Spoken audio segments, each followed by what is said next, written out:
Hi guys, ನಾನು ಇವತ್ತು ಮಂತ್ರಾಲಯಕ್ಕೆ ಬಂದಿದ್ದೇನೆ. 1ನೇ ತಾರೀಕು ಮತ್ತು 2ನೇ ತಾರೀಕು ಇಲ್ಲಿ ನಾನು ದೇವರ ದರ್ಶನ ಅಂದರೆ ರಾಯರ ದರ್ಶನ ಮಾಡಲಿಕ್ಕೆ ಬಂದಿದ್ದೇನೆ. ಅಂದರೆ 1ನೇ ತಾರೀಕಿಂದ ಮಾರ್ಚ್ 1ನೇ ತಾರೀಕಿಂದ 6ನೇ ತಾರೀಕುವರೆಗೂ ವರ್ಧಂತಿ ಮಹೋತ್ಸವ ನಡೆಯುತ್ತೆ. ಅದನ್ನು ನಾನು 1ನೇ ತಾರೀಕು ಮತ್ತು 2ನೇ ತಾರೀಕು ಶನಿವಾರ ಭಾನುವಾರ ಇಲ್ಲಿಗೆ ಬಂದಿದ್ದೇನೆ. ರಾಯರ ದರ್ಶನ ಮಾಡಿ ಮತ್ತು ಅದರ ಸುತ್ತಮುತ್ತಲೂ ಇರತಕ್ಕಂತಹ ದೇವಸ್ಥಾನಗಳು, ಅಭಯಾಂಜನೇಯ ದೇವಸ್ಥಾನ, ಪಂಚಮುಖಿ ಆಂಜನೇಯ ದೇವಸ್ಥಾನ, ತುಂಗಭದ್ರಿ ಮತ್ತು ಏಕಶಿಲಾ ಬೃಂದಾವನ ಮತ್ತು ಗೋಶಾಲ, ಬಿಚ್ಚಾಲಿ ಇಲ್ಲಿಗೆಲ್ಲ ನೋಡಿ ಏನೇನಿದೆ ಆ ಜಾಗದಲ್ಲಿ ಅಂತ ಹೇಳಿ ಒಂದು 2 to 3 ಎಪಿಸೋಡ್ಸ್ ಮಾಡ್ತಾಯಿದ್ದೀನಿ. ದಯಮಾಡಿ ಎಪಿಸೋಡ್ಸ್ಗಳನ್ನು ಪೂರ್ತಿಯಾಗಿ ವೀಕ್ಷಿಸಿ. ಮತ್ತು ಈ ಒಂದು ಎಪಿಸೋಡ್ಸ್ಗಳಿಂದ ಮಂತ್ರಾಲಯದ ಮಹಿಮೆಗಳನ್ನು ನಾನು ತಿಳಿಸ್ತೇನೆ. ಏನು ಈ ಮಂತ್ರಾಲಯದ ಮಹಿಮೆ ಅಂತ ಹೇಳಿ 2 ದಿವಸ ನಾನಿಲ್ಲಿ ಇರ್ತಾ ಇರೋದು. 1ನೇ ತಾರೀಕು ನಿನ್ನೆ HD ಕುಮಾರಸ್ವಾಮಿರವರು ತಮ್ಮ ಪತ್ನಿ ಸಮೇತ ಬಂದಿದ್ದರು. ಮತ್ತು ಚಂದ್ರಬಾಬು ನಾಯ್ಡುರವರ ಮಗ ಅವರು ಕೂಡ ಬಂದಿದ್ದರು ಇಲ್ಲಿಗೆ. ಮತ್ತು 2ನೇ ತಾರೀಕು ಅಂದರೆ ಇವತ್ತು ಸೋಮಣ್ಣ ಸರ್ ಅವರು ಅವರ ಪತ್ನಿ ಸಮೇತ ಬಂದಿದ್ದರು. ಇಲ್ಲಿ ಗುರುಗಳ ಆಶೀರ್ವಾದವನ್ನು ಪಡೆದರು. ನಾನು ಕೂಡ ಗುರುಗಳ ಆಶೀರ್ವಾದವನ್ನು ಪಡೆದೆ. ಅದು ನನಗೆ ತುಂಬ ಖುಷಿಯಾಯಿತು. ರಾಯರ ದರ್ಶನ ಕೂಡ ಆಯಿತು. 2 ದಿವಸವೂ ಅಷ್ಟು ಖುಷಿಯಾಯಿತು ಇಲ್ಲಿ ಬಂದಿದ್ದು. ದಯಮಾಡಿ ಮಿಸ್ ಮಾಡದೆ ಪೂರ್ತಿ ಎಪಿಸೋಡ್ಸ್ಗಳನ್ನು ನೋಡಿ. ಮತ್ತು ನಾನು ಹೆಜ್ಜೆ ನಮಸ್ಕಾರ ಕೂಡ ಮಾಡಿದ್ದೆ ಇವತ್ತು ಬೆಳಗ್ಗೆ ತಾನೇ. ತುಂಬ ಖುಷಿ ಆಯಿತು ಇಲ್ಲಿ ಬಂದು ದೇವರ ಆಶೀರ್ವಾದವನ್ನು ಪಡೆದಿದ್ದು. ತಾವೆಲ್ಲರೂ ಕೂಡ ಇಲ್ಲಿಗೊಂದ್ಸತಿ ಬಂದು ನೋಡಲೇಬೇಕು. ಅಷ್ಟು ಚೆನ್ನಾಗಿರ್ತಕ್ಕಂಥ ಪ್ಲೇಸ್ ಅಲ್ವಾ ಇದು. ನಾನೊಂದು ಮರ್ತೋದೇ ಹೇಳೋದು, ಯಾರೆಲ್ಲ ನನ್ನ ಯೂಟ್ಯೂಬ್ ಚಾನಲ್ ಚಿನ್ಮಯಿ ಕಲಾಮಂದಿರಕ್ಕೆ ಸಬ್ಸ್ಕ್ರೈಬ್ ಆಗಿಲ್ಲವೋ ಈ ಕೂಡಲೇ ಕೆಳಗಡೆ ಇರ್ತಕ್ಕಂಥ ಬೆಲ್ ಐಕಾನನ್ನು ಕ್ಲಿಕ್ ಮಾಡಿ ಮತ್ತು ನನ್ನ ವೀಡಿಯೋಸ್ಗಳನ್ನು ಲೈಕ್ ಮಾಡಿ, ಶೇರ್ ಮಾಡಿ. ಪ್ರಾಂತಾತೀತವಾಗಿ ಸಮಸ್ತ ಭಕ್ತರ ಹೃದಯ ಸಿಂಹಾಸನದಲ್ಲಿ ವಿರಾಜಮಾನರಾಗಿ ಭಕ್ತರ ಕಾರ್ಪಣ್ಯಗಳನ್ನು ಪರಿಹರಿಸುವಂತಹ ಮಹಾಗುರುಗಳಾಗಿ 254 ವರ್ಷಗಳು ಹೊಂದಿದರು. ಯೋಗ ಶಕ್ತಿಯಿಂದ ಬೃಂದಾವನದಲ್ಲಿ ವಿರಾಜಮಾನರಾಗಿ ಸಮಸ್ತ ಭಕ್ತರನ್ನು ಅನುಗ್ರಹಿಸ್ತಾ ಇದ್ದಾರೆ. ರಾಘವೇಂದ್ರ ಸ್ವಾಮಿಗಳವರ ಬಳಿಯಲ್ಲಿ ನಾವು ಹೇಗೆ ವರ್ತಿಸಬೇಕು, ಏನನ್ನು ಬೇಡಬೇಕು ಅನ್ನುವಂತಹ ಒಂದು ಪರಿಕಲ್ಪನೆ ನಮಗಿಲ್ಲ. ರಾಯರಲ್ಲಿ ಬಂದು ನಮಗೆ ಅದು ಬೇಕು, ಇದು ಬೇಕು, ಮಕ್ಕಳು ಬೇಕು, ಮನೆ ಬೇಕು, ಸಂತಾನ ಬೇಕು, ನಮ್ಮ ಋಣಭಾಗ ಪರಿಹಾರ ಆಗಬೇಕು, ಉದ್ಯೋಗ ಆಗಬೇಕು, ಮದುವೆ ಆಗಬೇಕು, ಹೀಗೆ 10 ಹಲವು ಬೇಡಿಕೆಗಳ ಒಂದು ದೊಡ್ಡ ಪಟ್ಟಿಯನ್ನು ನಾವು ಇಟ್ಟುಕೊಂಡು ರಾಘವೇಂದ್ರ ಸ್ವಾಮಿಗಳವರಿಗೆ ಬರ್ತೇವೆ. ಬಂದಾಗ ಗುರುಗಳೇನೋ ಮಹಾಕರುಣಾಮಯಿಗಳು ನಮ್ಮ ಬೇಡಿಕೆಗಳನ್ನು, ನಮ್ಮ ಕಷ್ಟಗಳನ್ನು ಪರಿಹರಿಸುವ ಮೂಲಕ ಪೂರೈಸುತ್ತಾರೆ. ಆದರೆ ಆದಂತಹ ನಮ್ಮ ಸೋಮಣ್ಣನವರಿಗೆ ಕೂಡಿದ್ದಾರೆ. ಅಂತಹ ಒಂದು ಉನ್ನತ ಸ್ಥಾನದಲ್ಲಿರುವಂತಹ ಜವಾಬ್ದಾರಿ ವ್ಯಕ್ತಿಗಳು ಬಂದಾಗ ನಾವು ಮಂತ್ರಾಲಯದಿಂದ ಬೆಂಗಳೂರಿಗೆ ಹೋಗಬೇಕು, ನಮಗೊಂದು ಸೀಟ್ ಕೊಡಿಸಿ ಅವನ್ನ ಕೇಳಿದರೆ ಏನು ಉಪಯೋಗ? ಅವ್ರು ಕೊಡಿಸ್ಬೋದು, ಯಾಕಾದ್ರೂ ಹೇಳಿ. ಆದರೆ ಅವರನ್ನು ಅದು ನಾವು ಕೇಳಬಾರ್ದು. ನಮ್ಮ ಗುರುರಾಜರ ಅಸಂಖ್ಯ ಭಕ್ತರಿದ್ದಾರೆ, ಅನೇಕ ಪ್ರಾರ್ಥಿಗಳಿದ್ದಾರೆ. ಅವರಿಗೆಲ್ಲ ಸೌಕರ್ಯವಾಗುವಂತಹ ಈ ಉಗೆಬಂಡಿ ರೈಲಿನ ಸಮಯದ ಬದಲಾವಣೆಗಳು, ಇಲ್ಲಿ ಸ್ಟಾಪ್ ಆಗಬೇಕು, ಹೆಚ್ಚು ಜನಗಳಿಗೆ ಇಲ್ಲಿ ಅದರಲ್ಲಿ ಅಕಾಮಿಡೇಷನ್ ಬರೆಯುವಂತಹ ರೀತಿಯಲ್ಲಿ ಅಥವಾ ಮತ್ತೆ ಕೆಲವು ಡಬ್ಬಿಗಳನ್ನು ಅದಕ್ಕೆ ಜೋಡಿಸುವ ರೀತಿಯಲ್ಲಿ ಈ ತರಹದ ಅಪೇಕ್ಷೆಗಳನ್ನು ಮುಂದೆ ನಾವು ಇಟ್ಟಾಗ ನಿಮ್ಮಂತಹ ಎಲ್ಲ ಭಕ್ತರಿಗೆ ವಿಶೇಷವಾಗಿ ಸೌಕರ್ಯವಾಗುತ್ತೆ. ಅದನ್ನು ಬಿಟ್ಟು ಯಾವುದೊಂದು ವ್ಯಕ್ತಪಡಿಸಿ ಅಥವಾ ನಮಗೆ second A C first A C ಕೊಡಿಸಿ ಕೇಳಿದರೆ ಅಂಥ ದೊಡ್ಡ ವ್ಯಕ್ತಿಗಳಿಗೆ ಅದನ್ನು ಮಾಡೋದು ದೊಡ್ಡ ವಿಷಯ ಅಲ್ಲವೇ ಅಲ್ಲ. ಹಾಗಾಗಿ ಇದು ಸ್ವಾಮಿಗಳು ಉಪನ್ಯಾಸದಲ್ಲಿ ಹೇಳಿದ್ರು ಅಂತ ಅನ್ಬೋದು. ಈಗಾಗಲೇ ನಾವು ಒಳಗಡೆಗೆ ನನ್ನ ಸೋಮಣ್ಣನವರ ಹತ್ರ ಮಠದ ಅಂತರಂಗ ಭಕ್ತರು ನಮ್ಮ ಕರ್ನಾಟಕ ರಾಜ್ಯದಿಂದ ಕೇಂದ್ರ ಮಂತ್ರಿಗಳಾಗಿ ಅಲ್ಲಿ ಸೇವೆಯನ್ನು, ದೇಶದ ಸೇವೆಯನ್ನು ಸಲ್ಲಿಸ್ತಾ ಇದ್ದಾರೆ. ಅವರಿಗೆ ನಿಮ್ಮೆಲ್ಲ ಭಕ್ತರ ಬೇಡಿಕೆಗಳನ್ನ ಪರವಾಗಿ, ಸೌಕರ್ಯಗಳ ಪರವಾಗಿ ಗರೀಬ್ ರಥ ಹಾಕೋದು, ಅದೇ ರೀತಿಯಾಗಿ ರಾಜಧಾನಿ ಎಕ್ಸ್ಪ್ರೆಸ್ಸಿನ ವಿಚಾರದ ಬಗ್ಗೆ ಆಗಲಿ, ಅದೇ ರೀತಿಯಾಗಿ ಒಂದೇ ಭಾರತ್ ಟ್ರೈನಿನ ಸಮಯದ ಬದಲಾವಣೆ ಇತ್ಯಾದಿಗಳನ್ನು ಈಗಾಗಲೇ ನಾವು ಚರ್ಚಿಸಿದ್ದೇವೆ. ಅವರು ಸಕಾರಾತ್ಮಕವಾಗಿ ಸ್ಪಂದಿಸಿದ್ದಾರೆ. ಅಂತ ಮಾತ್ರ ನಾವು ಈ ರೀತಿಯಾಗಿ ಕೇಳಬೇಕೆ ಹೊರತು ಯಾವುದೋ ಸಣ್ಣ ಪುಟ್ಟ ಬೇಡಿಕೆಗಳನ್ನು ನಾವು ಕೇಳಬಾರ್ದು. ಹಾಗೆ ರಾಘವೇಂದ್ರ ಸ್ವಾಮಿಗಳಲ್ಲಿ ನಾವು ಬಂದಾಗ ಯಾವುದೋ ಸಣ್ಣ ಪುಟ್ಟ ಬೇಡಿಕೆಗಳನ್ನು ಕೇಳಿದರೆ ಅಷ್ಟು ಮಾತ್ರ ಪರಿಹಾರ ಮಾಡಿಬಿಡ್ತಾರೆ. ಆದರೆ ರಾಘವೇಂದ್ರ ನಾವು ಬೇರೆ ಲೌಕಿಕ ಜನರನ್ನು ಕೇಳಿದಾಗ ಅಷ್ಟನ್ನು ಮಾತ್ರ, ಎಷ್ಟು ರಿಕ್ವೆಸ್ಟ್ ಇದೆ ಅಷ್ಟನ್ನು ಮಾತ್ರ ಕೇಳ್ತಾರೆ. ಆದರೆ ರಾಯರು ಹಾಗಲ್ಲ, ಮಾತೃ ಹೃದಯದಂತೆ ಇದ್ದಾರೆ ರಾಘವೇಂದ್ರ ಸ್ವಾಮಿಗಳವರು.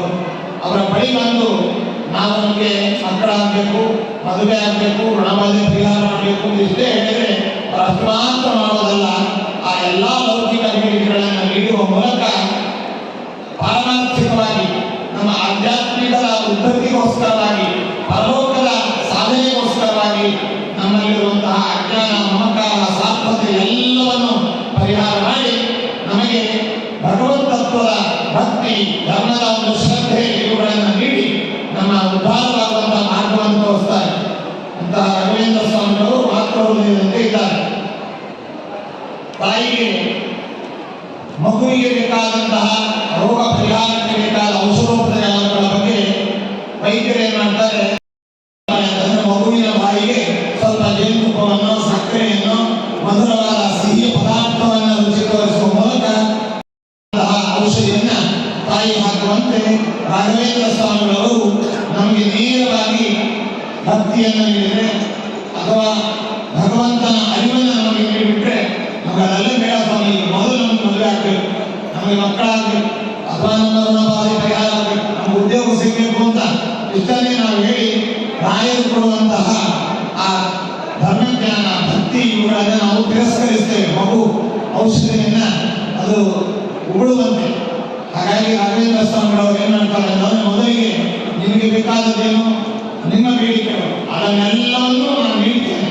ಕೊನೆಗೆ ನಿಮ್ಮ ಆಧ್ಯಾತ್ಮ ವಿಕಾಸಕ್ಕೆ, ನಿಮ್ಮ ಪರಲೋಕದ ಸಾಧನೆಗೆ ಬೇಕಾದಂತಹ ಜ್ಞಾನವನ್ನ, ಅರಿವನ್ನು ನೀಡುವ ಮೂಲಕ ಭಗವಂತನ ಗುರುಗಳ ಅನುಗ್ರಹ ನಿಮಗೆ ಆಗುವಂತ ಮಾಡ್ತೇನೆ ಅಂತ ಹೇಳಿ ಮಾತೃ ಹೃದಯದಂತೆ ನಾವು ಕೇಳಿದ್ದನ್ನು ಕೊಡುವ ಜೊತೆಯಲ್ಲಿ ಕೇಳದೇ ಇದ್ದದ್ದನ್ನು ನಮಗೆ ಬೇಕಾದದ್ದನ್ನು ಕೊಟ್ಟು ನಮ್ಮನ್ನು ಅನುಗ್ರಹಿಸುವಂತಹವರು ಮಹಾಗುರುಗಳಾದಂತಹ ರಾಘವೇಂದ್ರ ಸ್ವಾಮಿಗಳು. ಅಂತಹ ರಾಘವೇಂದ್ರ ಸ್ವಾಮಿಗಳು ನಿನ್ನೆ ದಿನ ಈ ಮಧ್ವಾಚಾರ್ಯರ ದಿವ್ಯ ಭವ್ಯ ಅವಿಚ್ಛಿನ್ನ ಪರಂಪರೆಯ ಪೀಠದಲ್ಲಿ ತಮ್ಮ ಗುರುಗಳಿಂದ ಖಂಡಿತರಾಗಿ ಪಟ್ಟಾಭಿಷಿಕ್ತರಾಗಿ 404ನೇ ವರ್ಷದ ಪಟ್ಟಾಭಿಷೇಕ ಮಹೋತ್ಸವ ನಿನ್ನೆ ಇದೇ ವೇದಿಕೆ ಮೇಲೆ ನಾವೆಲ್ಲ ಆಚರಿಸಿದ್ದೇವೆ. ನಾಳೆ 6ನೇ ತಾರೀಕು ರಾಘವೇಂದ್ರ ಸ್ವಾಮಿಗಳವರ 430ನೆಯ ಜನ್ಮದಿನದ ಕಾರ್ಯಕ್ರಮವನ್ನು, ಹುಟ್ಟುಹಬ್ಬವನ್ನು ನಾವೆಲ್ಲ ಆಚರಿಸ್ತಾ ಇದ್ದೇವೆ. ಈ ಎರಡೂ ಉತ್ಸವಗಳನ್ನು ನಿಮಿತ್ತ ಮಾಡಿಕೊಂಡು ಆಚರಿಸುವ ಉತ್ಸವ ರಾಘವೇಂದ್ರ ಗುರು ವೈಭವೋತ್ಸವ ಅಂತ.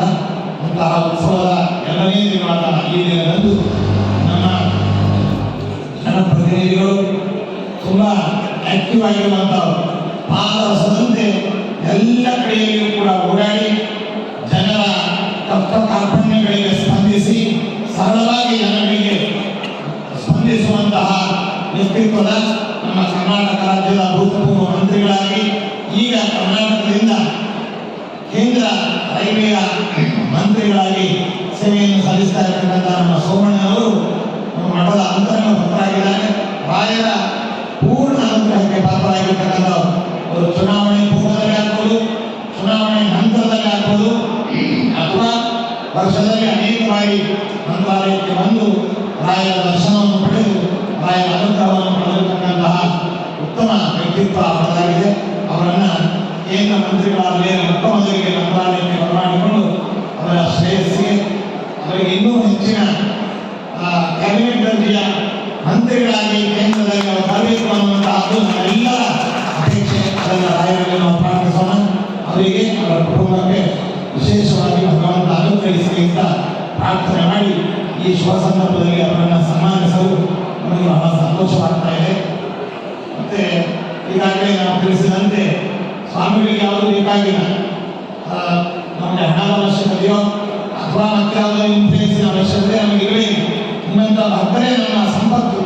ಭಕ್ತರಿಗೋಸ್ಕರವಾಗಿ ಈ ರೈಲ್ವೆಯ ಒಂದು ಸೌಕರ್ಯಗಳನ್ನು ಈಗಾಗಲೇ ನಾವು ಒಳಗೆ ಚರ್ಚಿಸಿದ್ದೇವೆ.